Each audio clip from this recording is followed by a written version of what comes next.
So my name's Gary Clay. I'm the Global Marketing Director at PopCap, working on Garden Warfare 2. Awesome.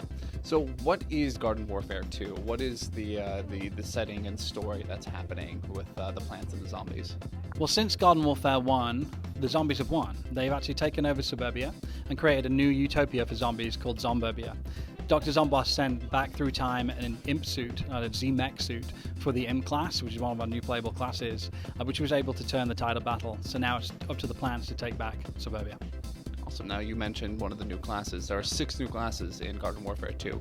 Can you briefly describe some of these classes for me? Sure. So the original 8 classes are returning, and then we added 6 new character classes to Garden Warfare 2. So the first one is Captain Deadbeard. So now that the zombies are on the defense, we've added a ranged specialist, a sniper class. So he is a crusty pirate that has a pirate pal that can use it for ranged attacks and aerial work. And then he also has a spyglass shot, which is up close. It's very similar to a shotgun, and then at long range, it's more like a sniper rifle called spyglass. Then we've added Super Brains, who's the first ever melee-focused zombie class. He's a lot of fun to play as. So he's about the 1-2 punch, and then he also has a ranged attack. When you hold down the left trigger, you can turn his hand into a laser. He has a super ultra ball and a drop kick, and it's just about tanking and really getting people up close and working together as a team.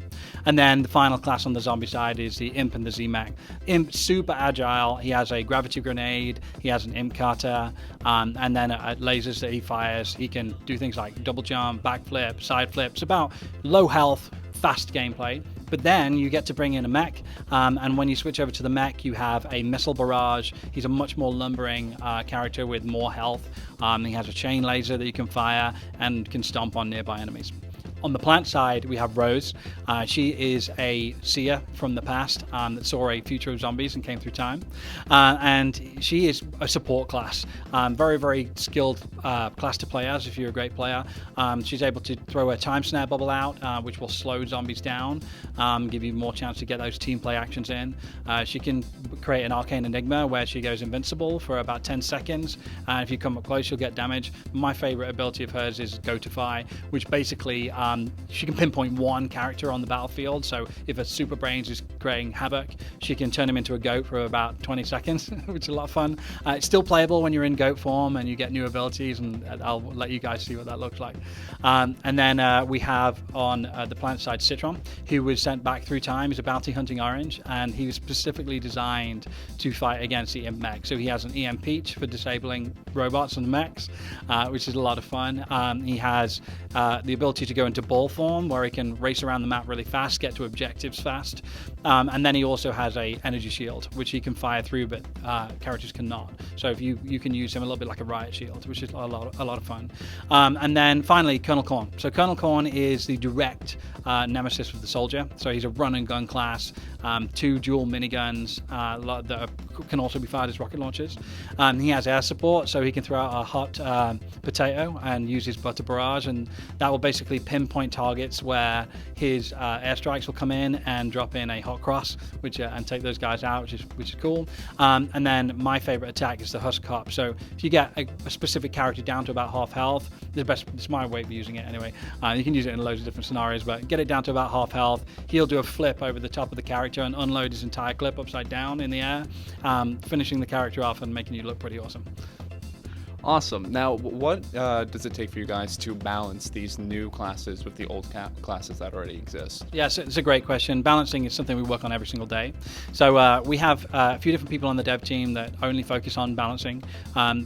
One of the kind of ways that we do this is we make sure that the game is playable every single day. So the dev team will hold a play test between 2 and 3 o'clock every single day, and we play for that full hour. We get full feedback of the characters. We look at the telemetry of, is there any characters that are too strong, or too slow, or too fast, and we change things like the movement speed, health, how their abilities work. And so it's just down to gameplay. Like, that is the only way of doing it, honestly, is just experiencing it and see if it's fun. Now, what did you guys learn from the first Garden Warfare that you are implementing into the sequel? That's a great question. So we learned a lot, actually. One of the key things was around our progression system. So in the original game, we had a star system. So you would get a specific challenge, and if you were unable to complete that challenge, you could either skip it or you could keep grinding towards it. So some of our players felt like they might do a match and not achieve anything towards their progression. So in the new game, we're switching over to an XP system. So you will be able to pick up daily challenges and quests, and just through normal gameplay, you'll keep upgrading and keep going through your progression. You'll be able to prestige each character specifically, and you'll get rewards for that. So that's one of the main changes and things we learned. Now, with the original Garden Warfare, you guys had free updates and new content for the game for free. Are you guys implementing that with Garden Warfare 2?